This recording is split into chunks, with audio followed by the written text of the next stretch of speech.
श्रीमद् भगवद गीता अध्याय 3 कर्मयोग श्लोक 37। श्री भगवानुवाच काम एष क्रोध एष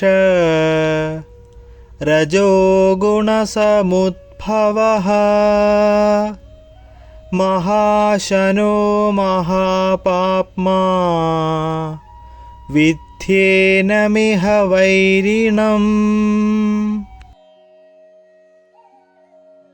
परमात्मा श्री कृष्ण कहते हैं, अकेली काम वासना जो रजोगुण के संपर्क में आने से उत्पन्न होती है और बाद में क्रोध का रूप धारण कर लेती है, इसे पाप के रूप में संसार का सर्वभक्षी शत्रु समझो। वेदों में प्रयुक्त काम शब्द या वासना केवल यौन इच्छाएं नहीं है, बल्कि इसमें आत्मा की शारीरिक अवधारणा पर आधारित सभी प्रकार के भौतिक सुख भी सम्मिलित है। इस प्रकार वासना अपने कई रूप दर्शाती है, जैसे धन की इच्छा, शारीरिक लालसाएं, प्रतिष्ठा की अभिलाषा, सत्ता की भूख इत्यादि। वासना केवल भगवान के प्रति प्रेम का विकृत प्रतिबिंब है, जो कि प्रत्येक जीवित प्राणी का अंतर्निहित स्वभाव है। जब आत्मा शरीर के रूप में माया शक्ति के साथ सहयोग करती है, तब तमोगुण के संयोजन से इसका भगवान के प्रति दिव्य प्रेम वासना में परिवर्तित हो जाता है।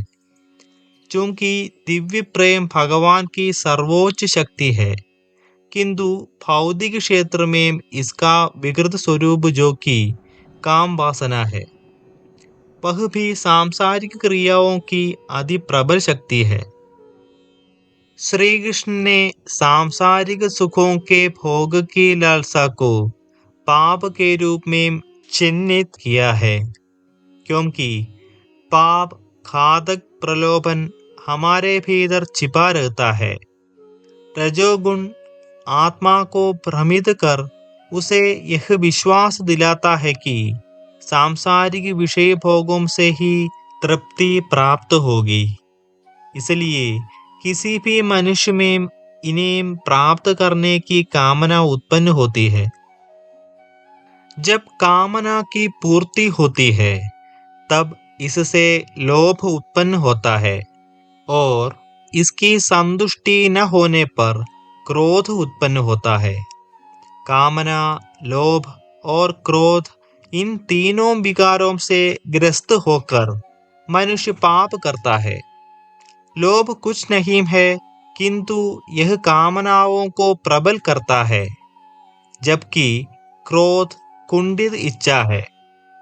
इस प्रकार श्री कृष्ण ने वासना या कामना को सभी बुराइयों की जड़ के रूप में चिन्हित किया है।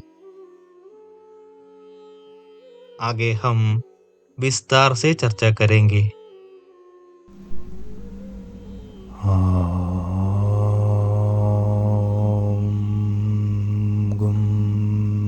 गुरुभ्यो नमः।